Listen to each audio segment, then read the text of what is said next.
τους από να τους κάνετε έτσι. Αυτό πράγμα. Μετά εσείς. Ναι, ρε. Λοιπόν, άνοιξε το. Πού είμαστε? Καλημέρα. Καλημέρα σας. Θα πούνε τώρα. Φρυγανιώτης, ναι.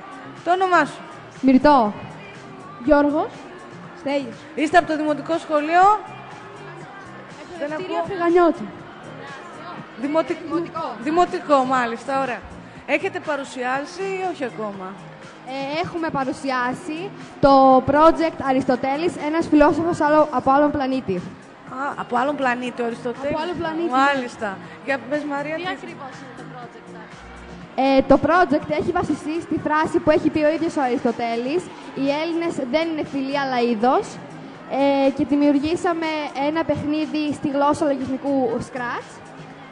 Με αφορμή το ταξίδι του στο διάστημα, την προσγείωσή του στη Γη, αλλά και τις περιπέτειες που περνάει μέχρι να φτάσει ξανά στον πλανήτη του, τον Αλφα Λαγού. Συνεργαστήκαμε όλοι μαζί για να μπορέσουμε να δημιουργήσουμε αυτό το project. Πόσα άτομα είσαστε στην ομάδα? Στην ομάδα συνολικά ήμασταν οι 2 έκτες, 36 παιδιά, και συνεργαστήκαμε όλοι μαζί για να δημιουργήσουμε αυτό το project και τα παιχνίδια, τα οποία μας δυσκόλεψαν βέβαια, αλλά τα καταφέραμε στο τέλος λόγω της συνεργασίας μας. Να κάνω μια ερώτηση πριν ξεκινήσει. Την απόφαση για τη δημιουργία αυτού του project, ποιος την πήρε? Την πήρατε μαζί οι 2 τάξεις ή σε συνεργασία με τους εκπαιδευτικούς? Ποιος είχε την ιδέα δηλαδή? Είχαμε αρχίσει για ένα project για τον Αριστοτέλη και αποφασίσαμε να κάνουμε και κάτι για το συνέδριο με τον Αριστοτέλη. Οπότε βγήκαμε... Ήταν δηλαδή στο πλαίσιο, από το σχολείο μεταφέρθηκε στο συνέδριο. Ναι. Ωραία. Την ιδέα ποιος την έφερε, ποιος την δημιούργησε?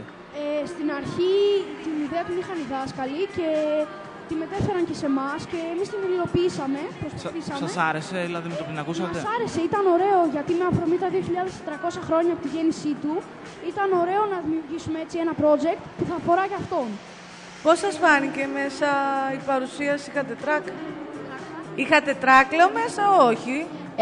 Η αλήθεια είναι ότι δεν είχαμε τρακ, γιατί ήμασταν σίγουροι ότι θα πετύχουμε. Καταβάλαμε μεγάλη προσπάθεια και με τη συμβολή των δασκάλων μας πιστεύω ότι πετύχαμε πολλά. Μάλιστα. Πρώτη φορά έρχεστε εσείς εδώ? Όχι, είναι η δεύτερη φορά που ερχόμαστε στο συνέδριο πληροφορικής. Μπράβο. Πέρυσι είχατε παρουσιάσει παρόμοιο με αρχαίους ή? Όχι, πέρυσι είχαμε παρουσιάσει για τη Θεσσαλονίκη ένα project. Βέβαια όχι στην κεντρική σκηνή, ήταν η πρώτη μας φορά.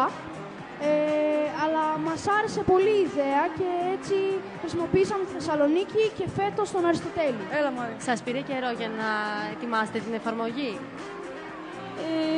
Είχαμε κάνει αρκετά μαθήματα για την εφαρμογή και αυτά που μάθαμε τα αξιοποιήσαμε και φτιάξαμε τα 2 παιχνίδια και την ιστορία. Ιδέες για το μέλλον?